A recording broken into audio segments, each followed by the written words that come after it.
So with this week's episode of Dororo, I honestly think a lot of people could find ways to hate on this episode, and I only say that just because after watching anime for so many years, I've noticed a trend that anytime an episode goes this direction, focusing on characters who aren't your main characters, and for the most part, people were assuming that we should hate them because look at what the father did to his son, selling his son's body parts to demons for prosperity for his land. A lot of people find ways to say this episode's not important, or episodes like these, they aren't important, but honestly, this episode was really well done, and I think really highlights the importance of there's a lot more going on than just a kind of nearly silent wanderer regaining his humanity. There's a lot of pieces at play, and for taking a son, well, I guess I should say the second son of a very shitty father, but you could argue pretty decent ruler. I mean, he turned a complete wasteland into a really great farmland where people can actually grow crops and raise families. You're seeing that this second son, who I'm gonna shorten his name down to Taho,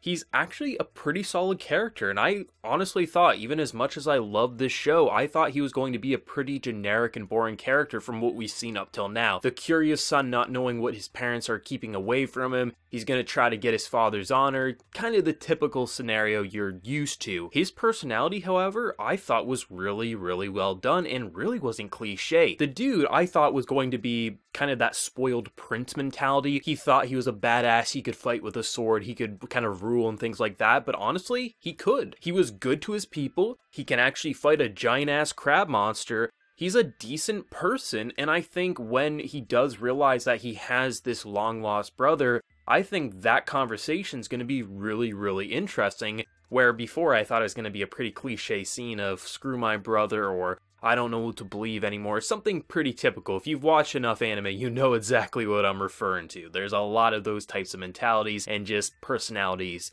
that you see in scenarios such as this. But this story is so much more than just a man regaining his humanity. Yes, Tahomaru, he suffered. He got the short end of the stick, but the issue is, and I've mentioned this earlier into the series, is that as he regains his humanity, it's not just that he gets better, it's that this entire land gets worse. As we see him regain his humanity piece by piece, the land is getting worse and worse. We're seeing that there's been a drought, there's no rain, and soon the farmland's going to be completely gone. Yes, we can argue that his father is a horrible scumbag and he should be the one who should have his humanity ripped apart for the better of humanity as a whole. But the issue is that these people don't choose their leader. That's who leads them right now. They are just peasants in his eyes, but he did do something that did benefit them up till now. So we're seeing that general good folk are getting screwed over for the actions of a bad father, but you can argue a good leader. I mean, you're really seeing that Taho really worships his father, and for obvious reasons. He knows the stories that this land wasn't always like this, but it is now thanks to his rulership. And I think some people are going to try to point out, why didn't he clue into the fact that it is his brother or something like that? Like, why would his father be looking for a baby? Why would his mother be worshipping this headless goddess? Like, I think people are going to try to argue that, but I honestly think most people wouldn't jump to the conclusion that they have a long-lost sibling and that their parents threw them away. I think the logical conclusion for most people would be that the baby was important, maybe it was a family member, maybe it was someone kind of an heir to a throne, something like that. There's way more logical conclusions to go to than just, it's my long-lost sibling. I think, you know, a mother kind of praying for a baby's safety, that's nothing out of the ordinary. A father trying to keep things secret. Like, I'm sure in hindsight, when he does realize, it'll be kind of, you know, hindsight's 20/20, but it makes sense. I think some people will try to latch onto that, but I personally think in that situation, I don't think I would jump to the conclusion that my father, you know, threw away a son or anything like that. I mean, especially by how well he treats his current son, why would a father do that? It just doesn't match up to his lifestyle and what he's known up till now. This episode was pretty basic in a lot of its presentation, but I think it really kind of solidified the fact that this dude, this prince, this heir is honestly a decent guy, and his personality I thought was rootable. Up till now, he's kind of been directed in a way that he kind of felt like that spoiled prince mentality, but honestly, seeing how he treats his kind of companions, his people, the fact that he actually is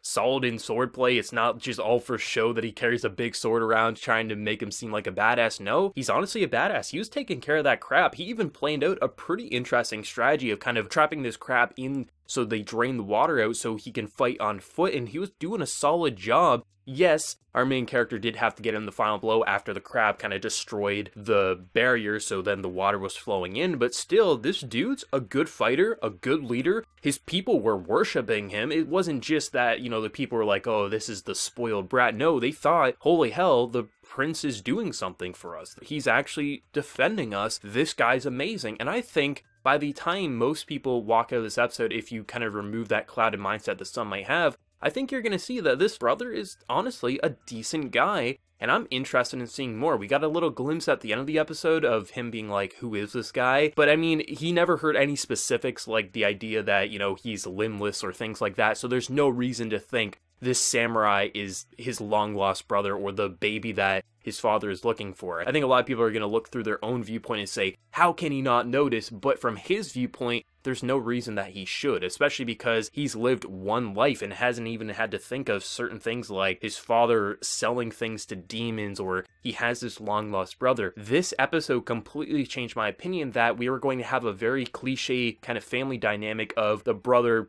just being that spoiled brat, but honestly, he's a rootable guy, and it really reinforces the idea that it's hard to say, should our main character regain his humanity at the cost of thousands and thousands of lives? Yes, the father's shitty, but we're seeing that good, innocent people are being hurt because of that, and that's what makes this story so compelling to me, is that it isn't a black or white story. And I think it would be very interesting, and I hope we get to see something like this, that once our main character regains most of his humanity or regains all of it, that he realizes what's happened. Would he make the deal himself to save these people?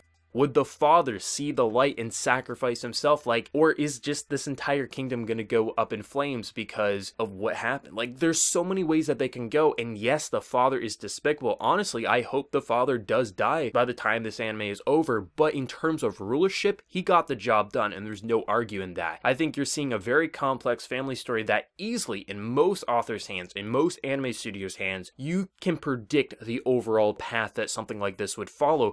But all the characters are really being explored exceptionally well. Hell, even the father in this episode, we're getting a little bit of a taste that he's not as one note as I once thought. I'm really interested to see where his persona will go going forward. There was some pretty fun techniques in this episode. There was one point where we're seeing Tahoe in the past and his kind of comrades kind of coming to get him. They're doing this kind of slow-mo shot, which there's nothing really of significance to that shot. It was just a cool way to showcase them being there for him and him slowly reaching his hand out, but it was a fun shot. I thought the overall animation in terms of fighting this giant crab wasn't anything that we haven't seen up till now, but it was fluid, it was fun. I thought we really got to see, like, this was a giant-ass beast, and it was fun seeing how even though he had, like, this rough exterior, it was just a crab, so the meat was easy to slice through, and we're seeing why a samurai could just start slicing it up or firing multiple arrows. There was a lot of fun shots, and I like the idea that it kind of was this kind of underwater sea king just kind of waiting to pounce at you, and there was just really focusing on the family dynamic here, and a son trying, yes, to get his father's honor, but more to figure out what his father's keeping from him. And yes, he does some questionable things, like kind of drugging one of his soldiers, I believe is who it was, and this dude has just so much loyalty that he was willing to bite off his tongue. It was a questionable move, but I don't think he expected him to go that far. It was really just, tell me your answers and I'll let you go, no questions asked. He doesn't strike me as a very horrible and cliche character. This brother, to me, honestly, is a decent guy, and I'm actually excited to see more. Up till now, I really wasn't that interested in seeing the family. I was really kind of hoping we just stick to our kind of nearly silent wanderer. I kind of knew we needed to see him because it was more than just his story, but this dude, he really changed my mind on this dynamic as a whole, and I want to see more of this family, and it's going to be interesting to see when the two brothers finally understand who they are to one another, what that conversation is going to look like, because you know it's going to be complex and a lot of feelings are going to be flowing through them. It's kind of fun seeing Tahomaru actually talk and not have it kind of sound weird. Like, he actually says a word in this episode that sounds like a normal character talking. Is a little jarring. I was like, holy shit, he's really refining his words, which was nice. For not having it really be centered on the characters that we've come to know and love, but rather focus on characters who we thought we might hate, and also characters we currently do hate, I thought this was a damn fine episode. I really like seeing the father kind of contemplate what's going on. The harvest is going completely south. The demon statues are being destroyed. He's trying to figure out where everything is going wrong and to learn that the baby that he tossed aside is surviving and regaining what was taken from him. Like, it's such a complex dilemma because on one hand I'm thinking this dude deserves to die, our main character deserves his humanity, but is one life worth more than thousands and thousands in terms of living and having war take everything from them? I don't know. My preferable outcome, the father sacrifices himself to the demons and everything goes back to normal. That would be the best outcome, but you know, in a series like this, best outcomes aren't always that likely because this is a time of war and the love interest can die, people can die as a whole, and that's the brutal, brutal truth to times of war. Maybe I'm wrong though, and a lot of people are gonna love this episode and no one's gonna criticize it. Just from my own experience with anime as a whole, these types of episodes I just noticed get shit on time and time again, but for me, it did a whole lot. It really reinforces that this is more than just a